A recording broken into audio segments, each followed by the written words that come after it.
Meeting is being recorded. CDS UI walkthrough with Sarah. Go ahead, Sarah. Okay.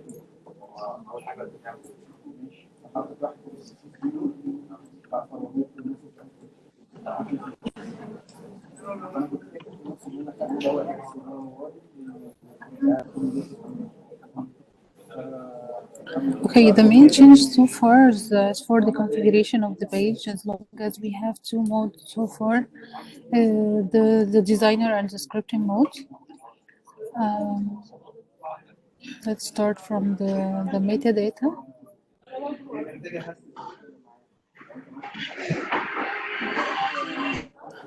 Okay.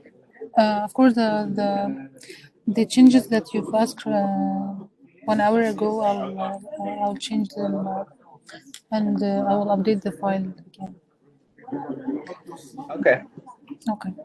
So when the user create a package, he will be directly to this screen. Of course, we'll start with the metadata, and the user have two options: the designer mode and the scripting mode. The designer mode is including the designer view and the view. And one thing, do we want to say the designer mode is always the default?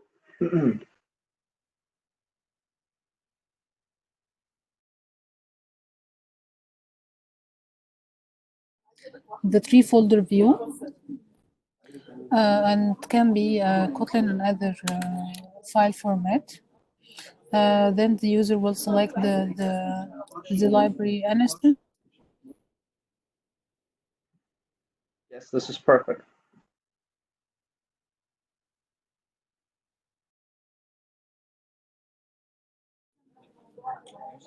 Hello?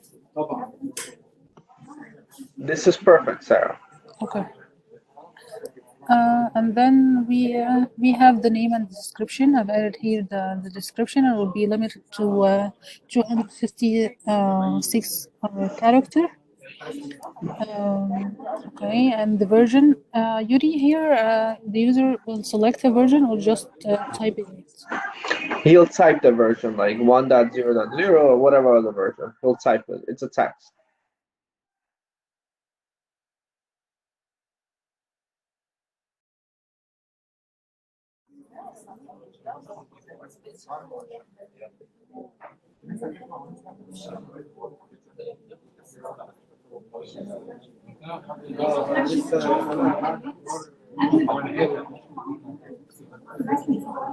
Hello? Sarah, can you hear Sorry, me? yeah, sorry, the connection is not stable from my side. It will be stable. He'll type the version. It's a string. Okay.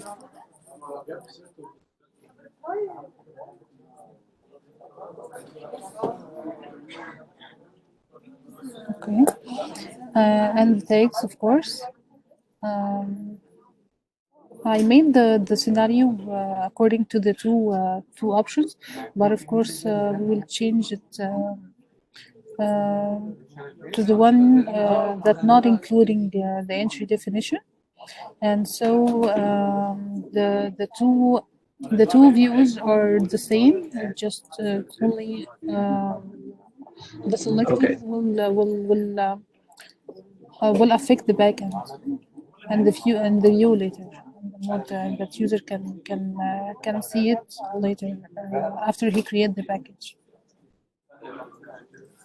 Ahmed, even for scripting mode, we don't need entry definitions because we can derive that based on the name itself. And we know it's scripting mode, so it'll be a Kotlin file. Yes, I agree with this.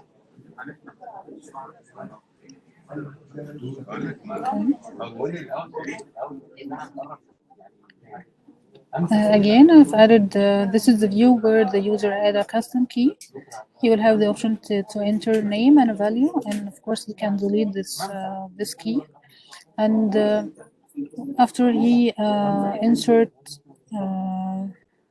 one or more of the custom keys, you will have the option to remove one of them or both. As you can see here, you have the delete button. Very good. Selection here of the mode will reflect to this button, which will appear after the user enter the metadata or any information and just hit the save button. We will Right.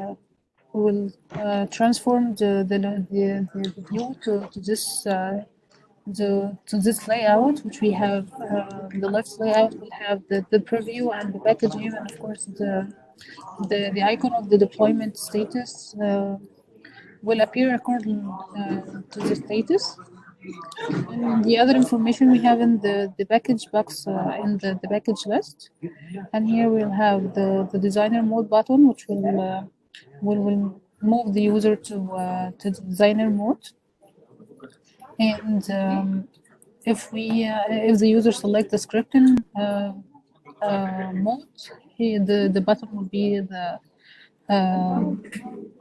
will change the color and the icon and of course the text, like you see here. Yeah, this was very nice to see. This is excellent, Sarah. Thank you. And of course, this is the view of the data selected, not the edit mode. The edit mode will be input that user can edit and change the entered info, and this is from this button, just hitting the edit package, and we will move to the edit mode. So Sarah, if you go back to the other screen for 1 second, you saw the square that was there, right? That's something we can get rid of. Which one? Not this screen where you clicked on designer. Okay. Yeah, that one. Of course, this one I will remove it. Okay. All right. And you, do you mean the box with this one or the icon next to the mode? No. The icon is perfect. The box next to the mode. Okay, I was about to remove these icons. No. Those, I love those icons. Those are good. Okay, I'll just remove it right now. لو كنتش هنا لما تقولوا لا بسرعه على مكتبه هنا صفحتكم قد ايه؟ كبير حد جابه له بقى. Okay. Do you want to move to the next steps?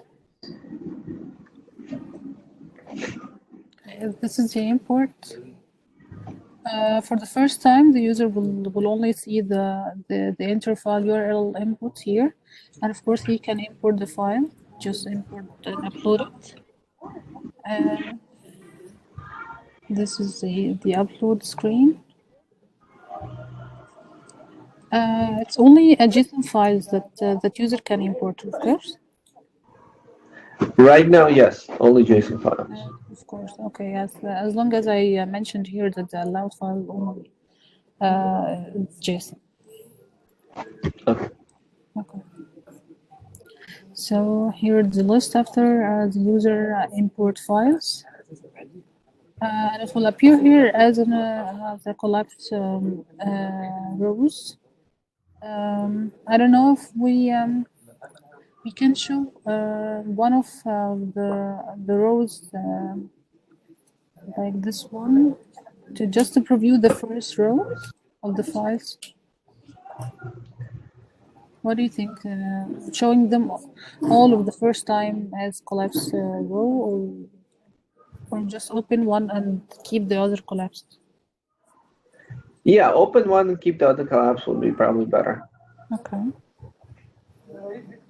I mean, they can open all of them if they wanted to, right? Of course, yeah. Yeah. Okay. Do you want it to make it when he open one, the other is collapsed, or just he can open all the rows at the same time? He can view all the inputs and all the files at the same time. I think allow them to open all or close all. Let them manage that portion. We don't need to make the UI smart on that aspect. Okay.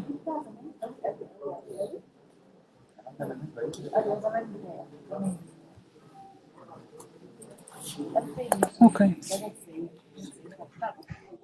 And of course, you can delete the photo, the file from this button. That's right. Okay.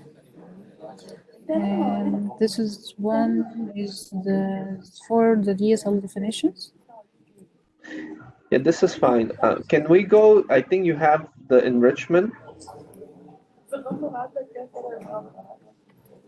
For the DSL? No, you added like this the designer for scripting mode. Okay. I saw the one thing that I saw is that we have I see you added this for designer enrichment and for scripting enrichment. So enrichment is only needed for scripting, not designer mode. Okay. So, It will be implicit all in the the designer. Is it for the designer or the scripting? designer.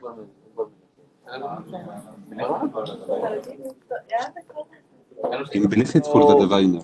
So it will not appear in the designer, but it will be done in the background by the code. But for the developer mode or the scripting mode, it will be a button that the user needs to click on it. Okay, so we'll have it in the scripting mode only? Yes. That's correct.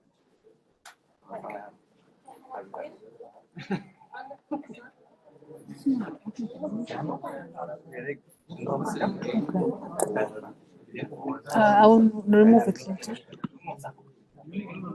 And can we go back to the DSL or just? Yeah, absolutely. If you like. Okay. As we discussed before, we will have two options for the view, the selected properties. And Yuri, why don't we keep the title of this screen is DSL definition? I don't put it in the file. The reason the users may not understand what DSL is, that's why we said external system application. Okay. The main, what we're trying to achieve here is like simplicity from a user perspective. The developers, they can understand DSL, but users may not. Okay. So in the screen, we will have two sides, one for the properties list, as you can see in here, and the other side is the selected properties. I've added the drag and drop option in each property. And if the user moved to the source view mode, we will see an empty editor, as you can see here. So Ahmed, the main thing we need to do here is add these properties into the model itself in the backend. Right now we don't have it. Okay, that's something maybe we'll discuss at some point. Yes. This is good. Okay, so here I've made some added properties to the list. Sorry, just one point, Yuri. If you mean that we need to have an API to get us to return all the external systems, I think it's okay. We can do it just like we did some small APIs while we are working currently. So. Yeah, it's something like that. Yes. So let's talk, because right now we only return components of all types, right? We return data types, but there's nothing for DSL types. So we need to add DSL types into the modeling folder. Okay.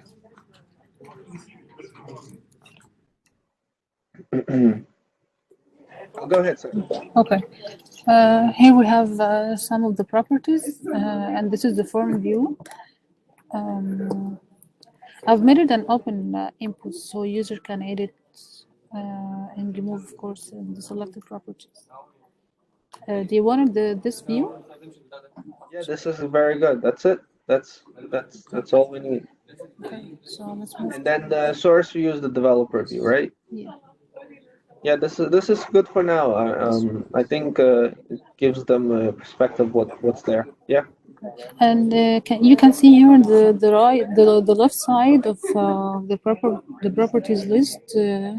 User can show the property information by just open the toggle. One thing, can you go back? One thing I want to say is that can you go to the other view? Yes. We need to make sure that property instance is not going to be IPAM1. It's gonna be just anything that needs to be edited. So we need to allow to even edit that IPAM1 that you see. Okay, that's an instance name. Okay. This is the one. Yeah. So I want to say that even the IPAM1 needs to be editable. Editable, or he can select another one, another type. No, that's an instance name. Like you have Okay. component attributes where you define what the component instance name is. This is a type that needs to have a. So what you're dragging and dropping is actually token based or SSL based authentication, and you need to define an instance. So the instance needs to be editable. Yes, Yuri, but this means that we need to have a type and instance.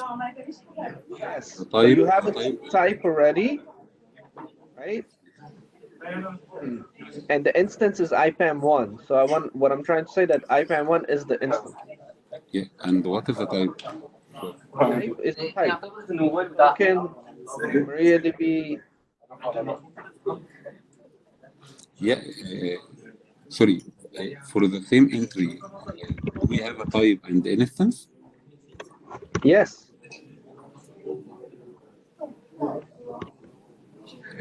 So what is the type for IPAM1? For the IPAM, the type is token authentication. Okay. So one second. I'll quickly just take presentation. Okay. So these are the types. Token auth. Mm-hmm. When we drag and drop, we'll be drag and drop the types. Okay. Yes. And then we need to name the instance of this type, and IPAM1 is an instance. Okay, so that's what I wanted to. And basic auth is the type. So in that left panel, Sarah, it will be these types. The instance is going to be IPAM1, or the instance can be basic auth. Basic auth. Hold on, instance name. This one is. Okay, in all these cases, it's IPAM1, but think of it IPAM2, IPAM3, whatever it may be. So you drag and dropping these types. Okay, so the main title will be the type, not the property name. Not the yes. This one needs to be editable. This instance name. Okay, and user can add multiple types. Multiple instances of the type. You can add as many types as he wants, as long as the instance is different. Okay.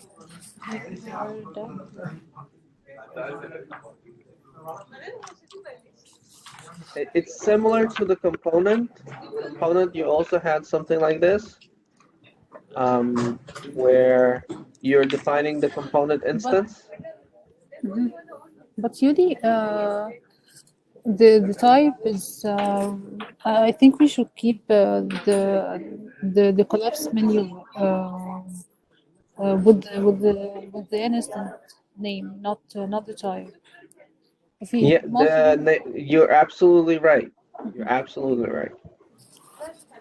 When they drag and drop, we need to make sure they provide the instance name, and the instance name will be the primary key of that list. No. As you can see here, right? DSL definitions, and then you have instance, and then you have type under that. So the property list will be the type, and user will drag and drop one of the types and just edit the name. Edit the instance, yes. Yes, okay. So in your component view, you also had the same thing, I want to say. Because here you're defining the function name, right? And here it's the, the DSL property name, basically, instance name as well. So it has something as the function name, function type you had. It's very similar to this, right? To this panel here.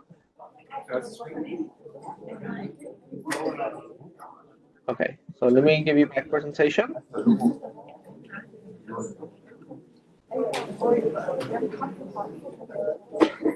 Okay, so I will change the list to the property types, and once the user drag a property to the form view, I can give it a random key, a random name. Let's say it property 1, and the type is not editable, but the other instance is just will be only the editable inputs. That's correct.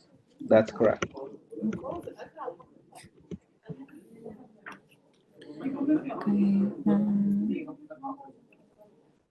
Okay, shall I start with the designer? I think I need to show you the attribute. Sorry, the component attributes here. This is the one you asked for. Yeah, this is perfect. Yeah, this is Just an example of the data. Right. This is fine. This is what I want to make sure we have this. The only other thing Ahmed will have to work out on this screen is how to make the attribute selection. Attribute selection? Yeah. I've made the stages here. This is a different kind. That indicates that this is the selected component. What? You mean this by accident? Yuri, do you mean the one I with the green color? This is the selected component. Yeah. So this is perfect. This is exactly what we need. But sorry, Yuri, you said attribute selection? What do you mean by attribute selection? For the function attributes, right? Each component has like a definition of the function attributes, so we need to make sure we get this from the backend. Oh yeah, of course. Of course, he planned to make it, of course, different according to the function type. I think when we reach this point in development, you will need to have maybe discussions with you and Saudi to understand the business here, because I don't understand the whole cycle for the attributes of the resources and the workflow. Why don't we take this topic for Sunday? We can discuss that. Sorry, for on Sunday we can discuss that. I think Sunday I will have another meeting after our meeting, so can we make it later, maybe Monday? Yeah. Let me know what time. I'll reschedule. Okay. We can have our meeting as planned on Sunday. We'll have a follow-up. Yes. No problem. Okay. So Sarah, the main thing on this one, the enrichment was my main comment, right? So Sarah, it's 9:02, so I just want to say the parts that I see that are to do, right, that we still need to do is the scripting, mapping management, and template management. Those are the 3 main items. Yes. Okay. So Ahmed, those are the main 3 items that we still have to achieve. Yes. Okay. Very good. Sarah, this is amazing work. Thank you again for putting all this together. Thanks, Yuri, for your support. Very good. So anything else, Sarah, would you like to point out?